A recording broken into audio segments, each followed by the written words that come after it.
মাধ্যম নিয়ে শুরু করতেছি। জনগুরুত্বপূর্ণ জনগণের দাবি, এই ইজারা মানুষের জন্য কতটুকু কল্যাণকর, কতটুকু ক্ষতিকর, এই ব্যাপারে আজকে আমাদের এই রায়পুরা তথা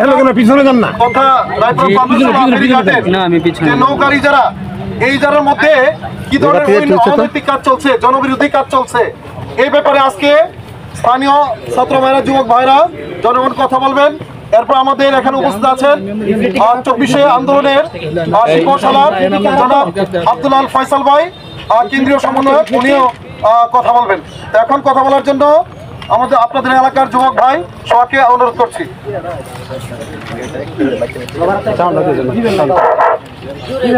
একটু বিয়ার দেন।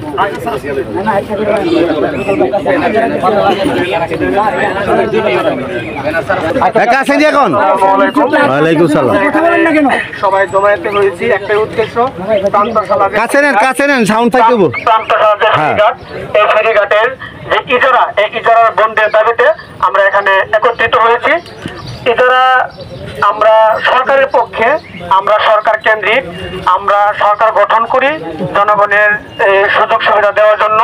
এই ইজারা জনগণের সুযোগের বাহিরে জনগণ ভোগান্তি পাচ্ছে, এজন্য আমরা এটার বন্ধের দাবি করি। এবং এই যে আমরা কিছুদিন আগে এটা বন্ধের জন্য আমরা গিয়েছিলাম নরসিংদী প্রশাসকের কাছে। ওখানে যাওয়ার পরে আমরা দেখলাম যে এটার ঘাট এবং হাফ ডাউন ভাড়া 8 টাকা, সরকারের ফি 8 টাকা, এবং সরকার এখানে আপনার নৌকার ব্যবস্থা করবে। তো এখানে অনেক নাবিক গিয়েছিল, নাবিকের সাথে আমাদের কথা হয়েছে। তখন তারা বলছিল যে ভাই আমরা তো এবছর ডেকে আনছি, এখন আমরা ডেকে আনছি, আমরা যদি এখন বন্ধ করে দিই তাহলে আমরা আর্থিকভাবে ক্ষতিগ্রস্ত হয়ে যাব। তখন তাদের ওই দিকে আমরা বিবেচনা করে আর কোনো কিছু বলিনি।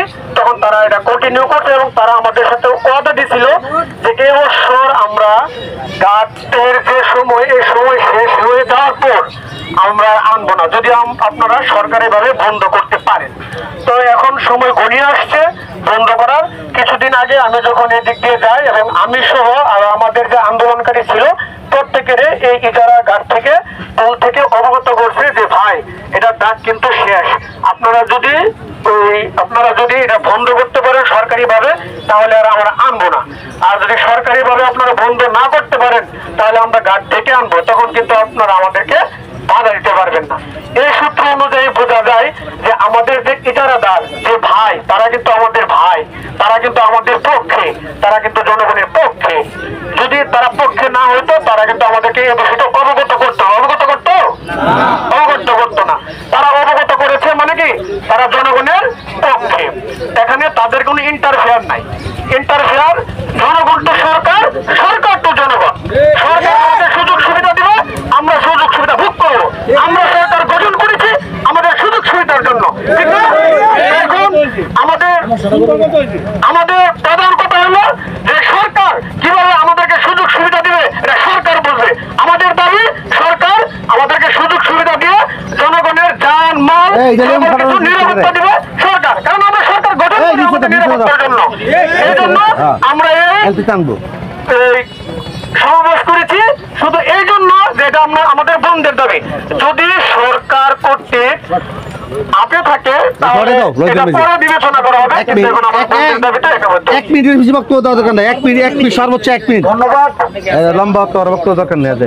এখন আপনাদের সামনে কথা বলবে 36শে জুলাই 24শে বিপ্লবীদের মধ্যে রায়পুরা উপজেলায় যিনি ছাত্র এবং জনতার দাবি আদায়ের জন্য সবচেয়ে বড় ভূমিকা নিয়েছেন এবং পুলিশ প্রশাসন যাকে 1 নম্বর মামলা দিয়েছিল, আমাদের সে বিপ্লবী ভাই নরসিংদী সরকারি কলেজের মেধাবী ছাত্রনেতা জনাব ইকরাউদ্দিন মিঠু। এই ইজারা কেন বন্ধ হওয়া উচিত এবং এই ইজারার ফলে মানুষ কি উপকৃত হচ্ছে, কি ক্ষতি হচ্ছে, এই ব্যাপারে সংক্ষিপ্ত কথা বলার জন্য বিপ্লবী ভাইকে আমি আহ্বান করছি। সংগ্রামী রায়পুরা